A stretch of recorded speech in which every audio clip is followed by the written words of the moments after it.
উপলব্ধি পর্যন্ত আপনারা আছেন।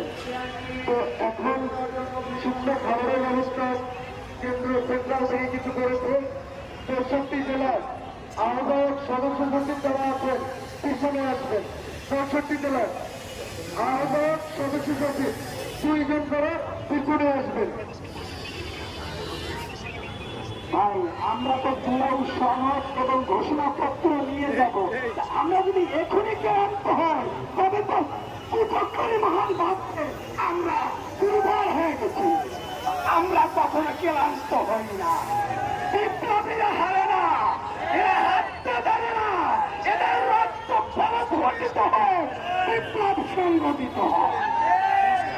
আমরা কিছুক্ষণের ভিতরে কিছু শুকনো খাবার পরিবেশন করা হবে।